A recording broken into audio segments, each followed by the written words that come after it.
Assalamualaikum warahmatullahi ta'ala wabarakatuh. Salam sejahtera kepada semua. Pada hari ini Cikgu Linda akan berkongsi pula peribahasa yang ada di sebelah Cikgu Linda. Yang pertama, ini ialah batuk. B-A-T-O-K. Batuk ini ialah kegunaannya untuk mencedok air ataupun kita boleh gunakan sebagai sendok untuk mencedok makanan. Okey, baik. Jadi batuk ini diperbuat daripada tempurung kelapa. Ini ialah tempurung kelapa dan ini ialah kayu. Salah satu kegunaan batuk ialah untuk mencedok air dan membasuh kaki di tangga. Apabila orang tua pada zaman dahulu menggunakan batuk ini untuk membasuh kaki, maka situasi ini digambarkan bahawa apabila membasuh kaki dan batuk itu dilepaskan begitu sahaja. Kenapa dilepaskan begitu sahaja? Kerana seseorang itu memikirkan untuk naik ke atas rumah. Jadi batuk ini dilepaskan sambil lewa. Dengan sambil lewa supaya dia dapat naik ke rumah dengan cepat. Jadi keadaan ini, situasi ini jelas menunjukkan peribahasa melepaskan batuk di tangga iaitu melakukan kerja yang sambil lewa. Kenapa dikatakan sambil lewa? Sebab sambil lewa nak cepat naik ke atas rumah dan batuk itu dilepaskan sahaja di tepi tangga. Maka bersesuaianlah dengan maksud peribahasa bagai melepaskan batuk di tangga, bermaksud membuat kerja sambil lewa. Selain itu, ini ialah tempurung juga, tetapi tempurung yang amat besar. Jadi tempurung ini ialah sukatan orang tua pada zaman dahulu, iaitu sukatan untuk menyukat beras. Jadi tempurung ini orang tua pada zaman dahulu memanggilnya cupak. Peribahasa berkaitan dengan cupak iaitu lenggang-lenggok bagai cupak.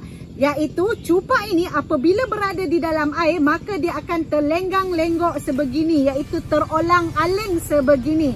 Jadi keadaan terolang-aling ataupun melenggang-lenggok ini maka lahirlah peribahasa iaitu lenggang-lenggok bagai cupak hanyut, yang bermaksud gaya yang lemah lembut, iaitu cupak ini apabila berada di dalam air dia akan melenggang-lenggok dengan lembutnya.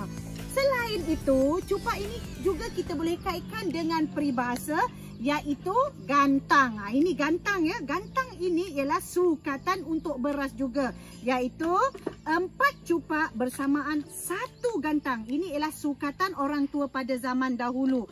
Maka, apakah peribahasa berkaitan dengan cupak dan gantang? Iaitu duduk dengan cupak dan gantang. Duduk dengan cupak dan gantang. Cikgu Lina sekarang duduk di sebelah cupak dengan gantang. Okey, cupak ini kecil, gantang ini besar. Jadi ini digambarkan Cikgu Lina ni seorang pemimpin. Jadi pemimpin ni duduk dengan orang yang kecil, orang yang miskin dan duduk juga dengan orang kaya. Bermaksud layanan yang sama rata. Maka peribahasa duduk dengan cupak dan gantang ini bermaksud pemimpin yang adil. Selain itu, peribahasa yang berkaitan dengan cupak dengan gantang ini ialah yang secupak tidak akan jadi segantang. Maksudnya, yang secupak ini tidak akan jadi segantang. Maksudnya, dah sebanyak ini tidak akan jadi sebanyak ini. Bermaksud, sesuailah dengan peribahasa ini bermaksud sesuatu yang tidak boleh diubah lagi. Mari kita lihat pula apakah peribahasa yang berkaitan dengan sangkar. Ini ialah sangkar burung. Jadi apakah peribahasa berkaitan dengan sangkar?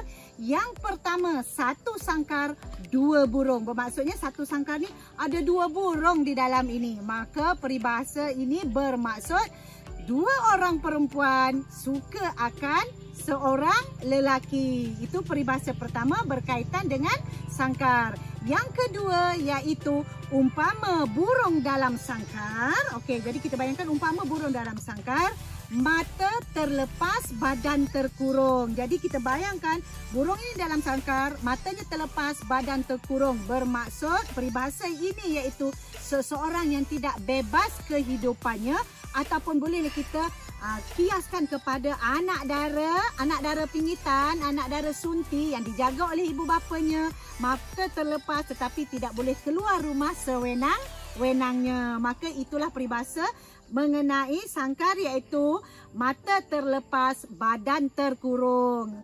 Selain itu, peribahasa yang berkaitan dengan sangka ini iaitu laksana burung dalam sangka. Ini juga hampir sama maksud dengan yang tadi. Laksana burung dalam sangka ini bermaksud orang yang tidak bebas kehidupannya. Jadi peribahasa yang tadi iaitu laksana burung dalam sangka, mata terlepas, badan terkurung, lebih kurang sama maksudnya laksana burung dalam sangka, iaitu hidupnya tidak bebas. Jadi itulah peribahasa yang berkaitan dengan sangkar. Ini ialah buah kelapa, okey? Buah kelapa ini sudah masak, sudah lama masak, namun buah kelapa ini kita tidak boleh makan kerana buah kelapa ini sudah berlubang di tebuk tupai. Jadi apakah peribahasa yang berkaitan dengan buah kelapa ini?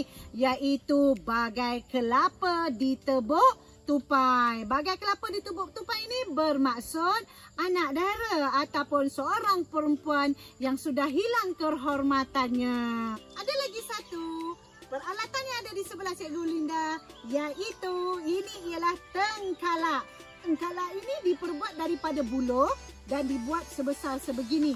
Tengkalak ini kegunaannya untuk memerangkap ikan yang menghilir. Jadi apabila air laju, maka ikan akan masuk di sini dan terperangkap.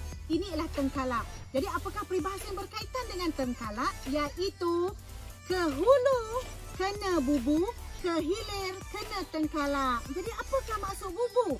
Bubu ialah alat untuk menangkap ikan juga. Lebih kurang macam tengkalak. Jadi bubu alat untuk menangkap ikan.